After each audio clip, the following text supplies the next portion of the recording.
a fono, desligar os ventiladores, senão não vai dar para ouvir. odontologia quando auxilia os nossos pacientes, assim como a orto, né, dentro da odontologia vai auxiliar a fonoaudiologia. E no que eu entendi, o professor Adalberto e a professora Isabel colocaram aqui vários pontos nas propostas, como, por exemplo, repactuação com o MEC, objetivando contemplar, dentro do plano de expansão do governo, as necessidades de biomedicina com recursos financeiros humanos. Então, é claro que se entenda que essa é uma eleição para o cargo de diretor e vice-diretor da Faculdade de Odontologia. Eu queria entender como é que o senhor eleito pode movimentar, gerenciar também os cursos de fono e biomedicina. Perfeito. É muito fácil responder isso. Num primeiro momento, os professores de fonoaudiologia, eles estão lotados aonde? Estão lotados no departamento que é da onde? De odontologia, correto?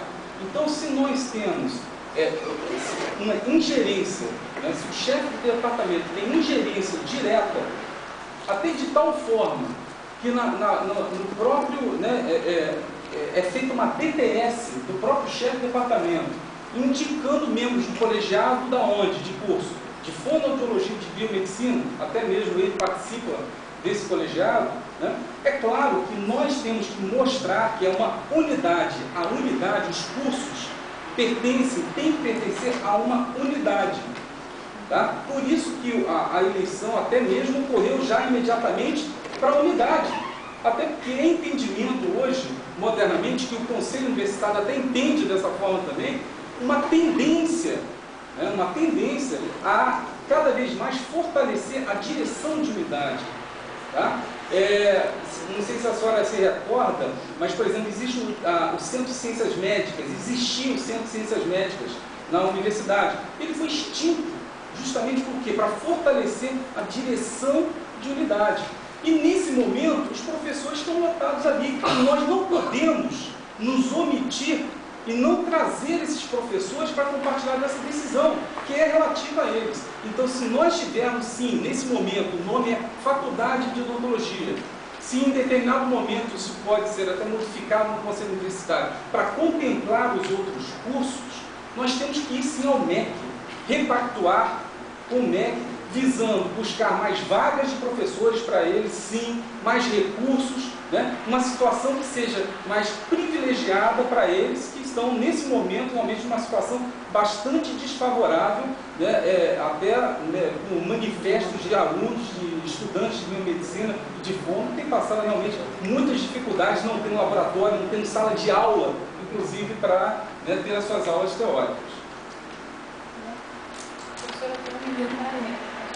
Bom, no edital, no caso, aqui vai filmar 44 minutos. eleição, né, o nosso pleito é para a Faculdade de Odontologia de Nova Friburgo. Para dar atenção aos cursos de fonoaudiologia e biomedicina, nós temos coordenadores de cursos específicos na área acadêmica e temos o diretor do polo, né, na área administrativa. Posso entender? Certo. Todos nós sabemos que o coordenador de curso ele não tem ingerência como diretor de unidade. E aí, então, o que vai acontecer? Eles vão ficar, né, sempre né, na expectativa de ter verdadeiramente uma representação? Não, nós temos que mostrar realmente que se eles estão lotados no departamento de odontologia nesse momento, nós estamos crescendo juntos. Isso tem que ser mostrado para eles, eles têm que saber disso, né? E tem que sentir verdadeiramente isso. Tá? Quando tiver a unidade da Faculdade de Fonoaudiologia, a unidade da Faculdade de Biomedicina, eles terão então o seu caminho livre para seguir, né, com as próprias pernas. Agora, o que é fundamental, e a palavra apoio ela não foi usada por mim, foi usada pelo professor Ézio. Tá? Então, por favor, não acredite a mim essa palavra. Ela foi usada como apoio. Eu não vejo dessa forma. Eu acho que são cursos que têm a sua, né, a sua especificidade, são cursos de relevância, cada um deles. Eu não entendo nada de fonoaudiologia, não entendo nada de biomedicina e confio nos professores para isso. Por isso que nós temos que decidir de forma colegiada e trazer juntos esses professores para repactuar com o MEC, se for possível. Obrigada, professor. Não. Nessa parte? Não. Universitário. Sim.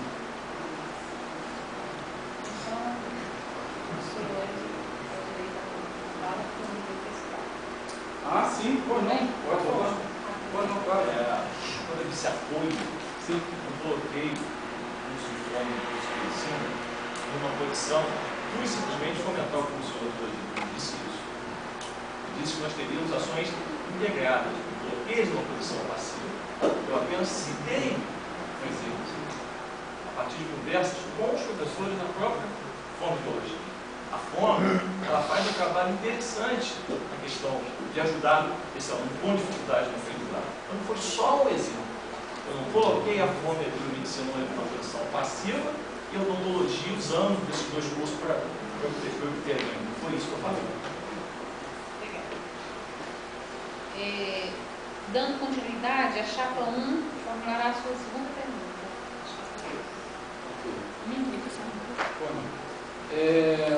Uma questão que é fundamental, né, para alguém que esteja na gestão, além daquela questão mencionada por mim anteriormente com relação a entender, né, claro, nós somos profissionais de odontologia, mas temos que entender um pouco da administração para usar bem os recursos. Né?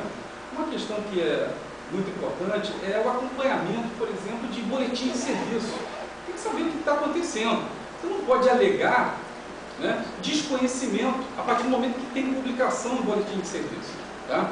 E, em função disso, eu queria perguntar aos dois professores, né, da chapa 2, candidatos, né, da chapa 2, né, sobre duas questões que eu percebo que a comunidade fica realmente muito preocupada. Né? Em primeiro lugar, nós temos a nomeação de um professor, que é o professor Valdinir, né? Ele foi nomeado para Nova Friburgo, né? E esse professor, pelo que se fala aqui, ele nunca exerceu a docência dentro dessa unidade, né? Ele está nomeado, não tem como o chefe de departamento dizer que não conhece o boletim de serviço, que está lá, eu tenho aqui. Se o senhor quiser, eu posso lhe fornecer o boletim de serviço. E também com relação aos funcionários que recentemente já terminou muito, recentemente os funcionários foram deslocados para Niterói, muitos foram lotados novamente para Nova Friburgo. Por que 12 ficaram lá ainda lotados no semiótico? 2 minutos para a réplica. Aliás, desculpa, vocês têm 3 minutos para a resposta e a gente vai dar mais um tempo de precisão, tá? Então, veja bem, essa questão do professor Valdinir, essa é uma questão, um assunto requentado, já foi discutido no fórum adequado, que é a plenária departamental. Eu vou repetir o que disse em plenária: o professor Valdinir jamais foi apresentado ao departamento. Não tem um memorando endereçado ao chefe do departamento, a questão essa decidida por mim, tive esse privilégio de conhecimento dele. Eu não recebi o professor Valdinir. Quando o senhor diz, a gente tem que ler o boletim de serviço, eu vou dizer uma coisa ao senhor: se tem uma coisa grandiosa e complicada, isso tem várias informações em todos os documentos. No momento que foi alertado pela plenária departamental dessa questão que o senhor coloca, eu enviei o memorando. Eu tenho aqui, se eu quiser, eu faço no tudo. Isso é necessário, isso já foi lido em plenária departamental. Não sei se quer que eu leia? Ou não? Acho que sim.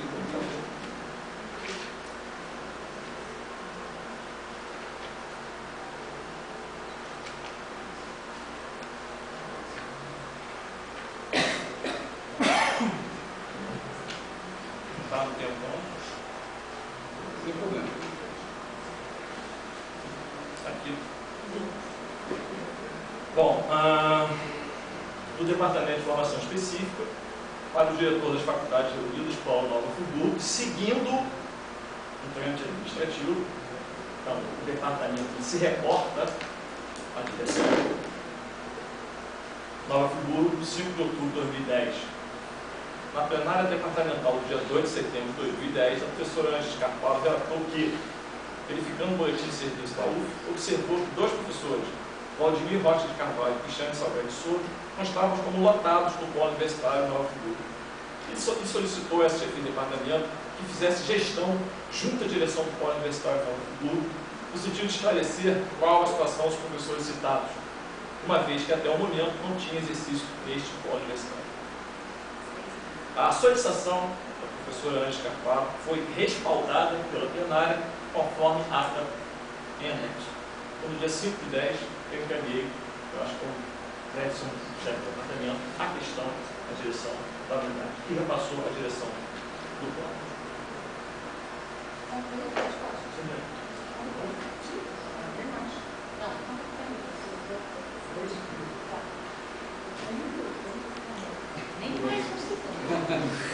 Não. Professor Ézio, é fundamental, seja chefe de departamento, seja um diretor de unidade, você representa aquele colegiado, né, aquele departamento, se foi eleito por ele ou não, se foi designado de forma pro tempo, você está representando aquele departamento. E as informações que são então encaminhadas, é claro que tem que seguir um trâmite, tem que ir à direção, só que você precisa buscar, aí sim, buscar aquela informação a qualquer custo.